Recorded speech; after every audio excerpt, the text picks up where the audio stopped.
Morning, everybody. We are going to spend the rest of the week reading one scene. Act 4, Scene 1 is a really important scene. It's basically the climax of the play, and it splits really evenly into three distinct parts. So we're going to read the first part today, and then we'll read the next part Wednesday and Thursday. So we know that in the play, we are about to see the wedding. So we saw Leonardo getting ready for the wedding when Dogberry and Verges came to talk to him. They didn't reveal anything because they're idiots, and so Leonardo thinks that everything is fine. We know everything is not fine, although everything actually is fine. Some of the characters think that something is not fine, though. And we heard what Claudio promised to do, and that Pedro promised to back him up when he did it. And so we come to the wedding scene. So imagine Leonardo's garden set up for a wedding. Everybody's there for a wedding. All the people have arrived. Hero is standing at the front of the church, and here we go. Enter Don Pedro, Don John, Leonato, Friar Francis, Claudio, Benedict, Hero, Beatrice, and attendants. Come, Friar Francis, be brief. Only to the plain form of marriage, and you shall recount their particular duties afterwards. You come hither, my lord, to marry this lady? No. To be married to her. Friar, you come to marry her. Okay, so Claudio, right away, when the priest asks him, do you come to marry this lady, he says no. And Leonardo's like, haha, he's just joking. He means to be married to her, Friar. You come to marry her, meaning you're going to perform the wedding.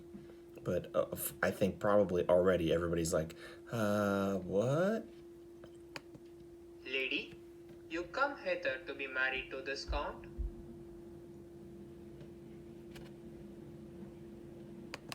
I do. If either of you know any inward impediment, why you should not be conjoined, charge you on your souls to utter it. Know you any, Hero? None, my lord. Know you any, Count? I dare make his answer, none. So the priest asks, do you have any reason why you shouldn't marry her? And Leonardo jumps in, nope, he doesn't have any reasons. And now Claudio loses his mind. Oh, what men dare do, what men may do, what men daily do, not knowing what they do. How now? Interjections? Why then, some be of laughing, as, he... Stand thee by, friar. Father, by your leave, will you, with free and unconstrained soul, give me this maid, your daughter?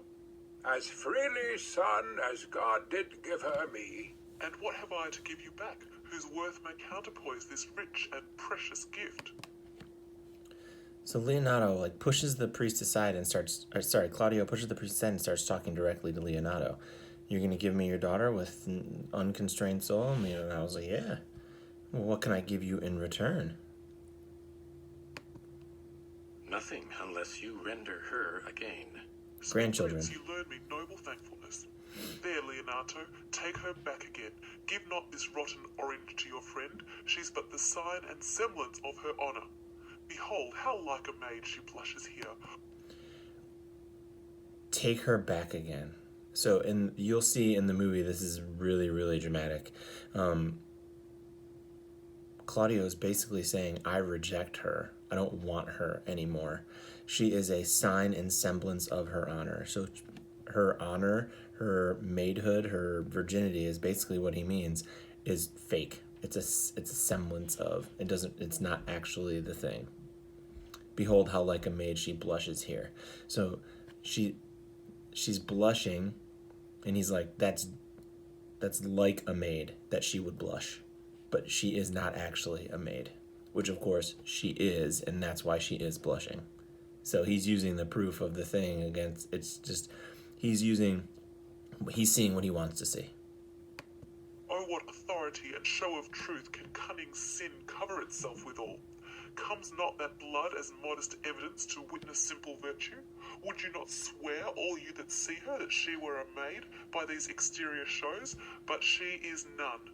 She knows the heat of a luxurious bed. Her blush is guiltiness, not modesty. What do you mean, my lord? Not to be married, not to knit my soul to an approved wanton. Remember now, this isn't just like a private ceremony. This is in front of all of their friends and family, and says, she looks like a maid. Well, she's not. She knows the heat of a luxurious bed. Her blush is guiltiness, not modesty. Leonato's like, what? And what do you mean? And he says not to be married, so I mean not to be married to this. He basically calls her a whore at her own wedding in front of the entire church. Not good. Now Leonato thinks he might know what's up. Dear my lord, if you, in your own proof, have vanished the resistance of her youth and made defeat of her virginity... Was it I know you? what you would say. If I have known her, you will say she did embrace me as a husband, and so extenuate the forehand sin. No, Leonato, I never tempted her with word too large, but as a brother to his sister showed bashful sincerity and comely love. And seemed I ever otherwise to you? Out on thee, seeming, I will write against it. You seem to me as Diane in her orb, as chaste as is the bud ere it be blown, but you are more intemperate in your blood than Venus, or those pampered animals that rage in savage sensuality. No, I'm not going to pause it as often now, because I do want to get through this for you, and I don't want it to take a half an hour. But this is almost exactly what Othello said, right? You look one way, but you are another way. And it's...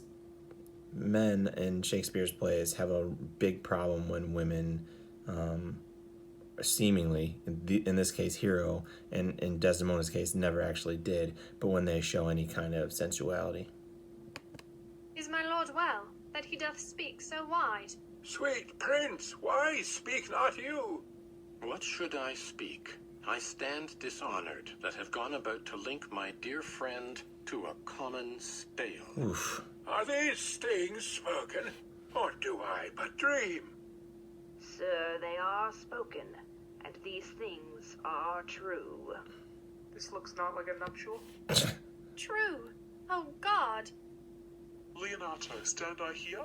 Is this the prince? Is this the prince's brother? Is this face Hero's? Are our eyes our own? Oh, this is so, but what of this, my lord? Let me but move one question to your daughter, and by that fatherly and kindly power that you have in her, bid her answer truly. I charge thee do so, as thou art my child. Oh, God, defend me. How am I beset? What kind of catechizing call you this? To make you answer truly to your name. Is it not Hero? Who can blot that name with any just reproach? Marry, that can Hero. Hero itself can blot out Hero's virtue. What man was he talked with you yesternight, out at your window betwixt 12 and 1? Now, if you are a maid, answer to this. I talked with no other man at that hour, my lord. She says, who can blot my name? And Claudio says, your name can, meaning I heard a man calling out your name last night at your window. So he says, who was it? And she says, I didn't talk to anybody. And of course, they're going to take that as proof that she's a liar, right? Because they think they saw her. Why, then you are no maiden. Leonato, I am sorry you must hear. Upon mine honor, myself, my brother, and this grieved count did see her, hear her, at that hour last night, talk with a ruffian at her chamber window, who hath indeed, most like a liberal villain, confessed the vile encounters they have had 1,000 times in secret. Fie, fie. They be not named, my lord. They being Not the to be things that she spoke of. did. There is not chastity enough in language without offense to utter them. Thus, The things that she was doing are so dirty I can't even say them out illustrious loud. government. O hero, what a hero hadst thou been, if half thy outward graces had been placed about thy thoughts and counsels of thy heart. But fare thee well, most foul, most fair. Farewell, thou Most pure foul, most fair. impiety I think and Othello impious might use that purity. exact For phrase. thee I'll lock up all the gates of love, and on my eyelids shall conjecture hang. to turn all beauty into thoughts of harm, and never shall it more be gracious. Hath no man's dagger here a point for me? Leonato's like, I Hero want to die. swoons. Hero Why, how swoons. Swoons means she passes out. Hero falls to the ground. Now it's important that we catch that point because you'll see in a second. Our cousin, wherefore sink you down? Come, let us go. These things come thus to light, smother her spirits up. Exeunt Don Pedro, Don John, and Claudio. All right. That was crazy. So you're gonna see in the movie, this is really dramatic. But Hero passes out at the end of the part of the scene that we just finished. So everybody would rush to her, except for John, Pedro, and Claudio. They're like, we gotta get out of here. So they leave while Hero's passed out on the ground. And that is the end of the part of the scene that we're gonna read today. So go into the discussion board and answer the question, and tomorrow we'll do the next part of the scene.